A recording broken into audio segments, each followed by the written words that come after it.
The White House press secretary stands at the center of Washington's daily drama, where every day brings a new set of questions, controversies, and headlines. This is the person who must speak for the most powerful office in the world, often with little notice and under intense scrutiny. Imagine facing a room of professional skeptics, every word you say dissected and broadcast worldwide. The press secretary's job is to stay composed, even as dozens of reporters compete to ask the toughest questions, hoping to break news or catch a contradiction. That blue podium isn't just furniture, it's the main stage for the world's most powerful office. It's a symbol of authority, but also of vulnerability, where the administration's message is tested in real time. The press secretary is the bridge between the White House and the public, translating chaos into clarity, or at least trying to. They must take complex, often rapidly changing information and make it understandable for millions watching at home. We tune in for answers but also for the spectacle, policy debates turning into sharp exchanges, sometimes even comedy. The briefings can be tense, but they can also be unexpectedly human, with moments of levity or candor that reveal the personalities behind the podium. The tension is real, a daily tug-of-war for control of the narrative. Every briefing is a high-stakes performance, where a single misstep can dominate headlines or spark controversy. Reporters dig for truth, the press secretary delivers the administration's version. It's a delicate dance, sometimes adversarial, sometimes cooperative, but always watched by millions. These briefings reveal more than policy.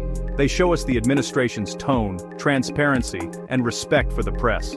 We see how leaders handle pressure, criticism, and the unexpected. Are they open or defensive? Do they answer directly or dodge and deflect? Their body language and tone can speak as loudly as their words. Do they value accountability or just spin?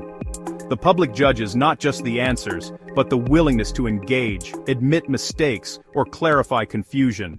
In today's polarized world, the person at that podium is the face of the administration's communication and a lightning rod for controversy. Every statement can become a viral moment, fueling debates across the country. It's not just a job, it's a daily battle for public trust, fought live on TV.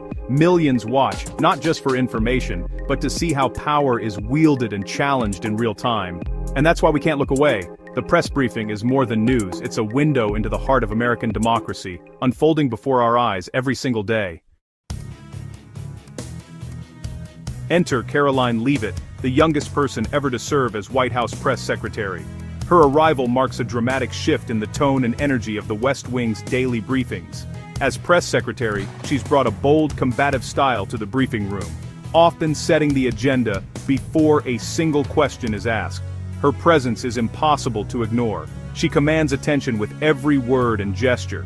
She treats every question as a challenge, not a request for information. For Leavitt, every interaction is an opportunity to defend the administration and push back against what she sees as unfair narratives. Supporters see her as a fearless defender of the administration, someone unafraid to take on the press. Critics, however, call her a master of spin, accusing her of dodging tough questions and reframing controversies. Her background in Republican politics and fierce loyalty to President Trump shape her approach.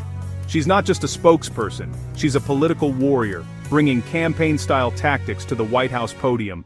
She doesn't just answer, she counterattacks, questioning reporters' motives and accusing them of bias.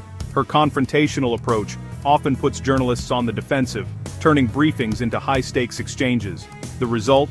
Briefings that feel more like cable news showdowns than government updates, with heated debates and dramatic moments that dominate headlines. Leavitt's aggressive style energizes supporters and keeps critics on the defensive. Her approach has made her a polarizing figure, but also a central player in the administration's media strategy. She's not just relaying news. She's shaping a narrative where the administration always wins and the media is always suspect. Every statement is carefully crafted to reinforce the White House's message. Every briefing is a potential viral moment, making her the star of a daily political spectacle. Clips of her exchanges with reporters quickly spread online, fueling debates across the country. The press room has become a battleground in the culture war, with Leavitt at the center, reshaping the role of press secretary for a new, more combative era. Economic numbers are always a flashpoint at the podium. In December 2025, Levitt claimed inflation was down to 2.5% and real wages were up $200. But government data showed inflation at 3% and wage growth at its lowest in years. When pressed by CNN's Caitlin Collins, Levitt deflected, attacking her predecessor and insisting her numbers were real facts. This wasn't about clarifying data, it was about shifting blame and muddying the waters. The tactic created enough confusion that the public doesn't know who to trust. When official numbers are spun or disputed, trust erodes, and people start to wonder what else is being manipulated. The result? More questions than answers, and a growing gap between the podium and reality. In December 2025, the internet was set ablaze by a supposed feud between Caroline Levitt and Cher. The story seemed to come out of nowhere, but it quickly captured the attention of millions online, sparking heated debates and endless speculation. The entire narrative, Levitt allegedly dismissing Cher and Cher firing back with a scathing response, was pure fiction. It originated from an AI-generated article on a clickbait website, designed to look like a legitimate news source but filled with fabricated quotes and events. Social media platforms amplified the story at lightning speed. Memes, doctored screenshots, and out-of-context video clips spread like wildfire. Even some public figures and influencers unwittingly shared the story, lending it an air of credibility before anyone had a chance to question its authenticity. The entire episode became a textbook example of how misinformation can go viral in today's hyper-connected world. Within hours, millions had seen, shared, and reacted to the fake feud, fueling a cycle of outrage and confusion. The fake story was engineered for maximum outrage and engagement, not for accuracy or truth. Sensational headlines and emotional language were used to provoke strong reactions, ensuring the story would be shared far and wide. Obvious errors, like misreporting Levitt's political history and inventing events that never happened, were overlooked as people rushed to react, comment, and share. The speed of online outrage left little room for skepticism or fact-checking. Eventually, professional fact-checkers stepped in and exposed the hoax, revealing the story's origins and debunking its claims. But by then, the damage was already done, and the false narrative had left its mark. This incident demonstrated just how quickly a rumor can morph into news, blurring the line between reality and fiction in the public consciousness. While the White House and official sources try to control their narratives, a parallel universe of viral fiction thrives online, often outpacing the truth and shaping public opinion in unpredictable ways. The result is a chaotic information environment where truth, spin, and outright fabrication blend together, making it increasingly difficult to know what's real. In this new era, sorting fact from fantasy is harder than ever, and the consequences of viral misinformation can be felt by everyone. The Epstein case took a strange turn in late 2025. After a document release, files vanished from public view, fueling cover-up rumors. Deputy Press Secretary Abigail Jackson posted a photo implying Bill Clinton was linked to Epstein's crimes. The image, with children's faces redacted, went viral, until fact-checkers revealed it was from a public fundraiser, and the children were Michael Jackson's and Diana Ross's kids. The redactions were deliberate, turning an innocent photo into a political weapon. The White House was accused of using misinformation to smear opponents and distract from missing files. Official denials only deepened public confusion and distrust. The search for truth in the Epstein saga became another partisan battleground.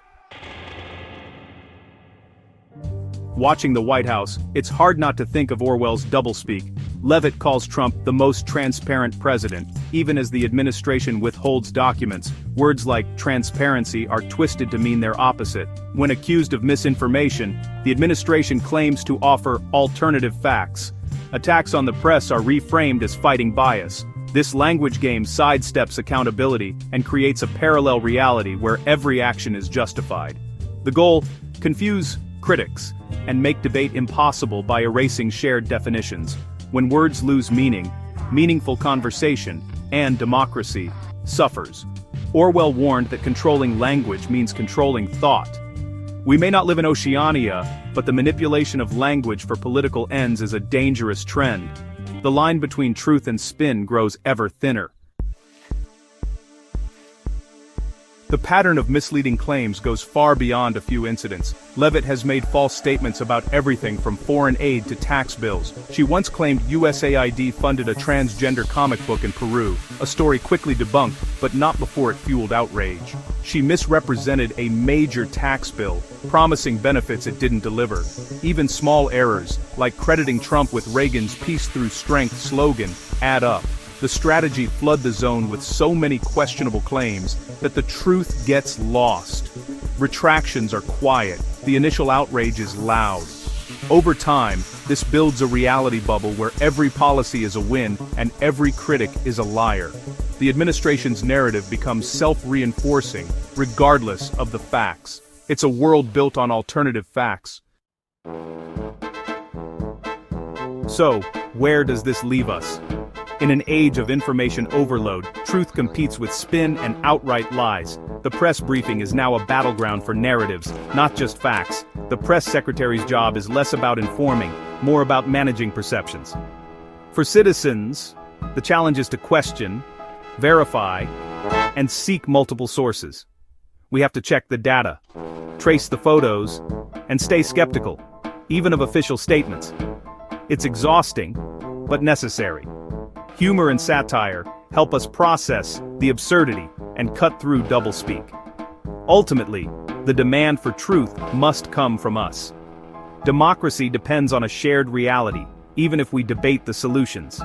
The search for truth is harder than ever, but it's never been more important.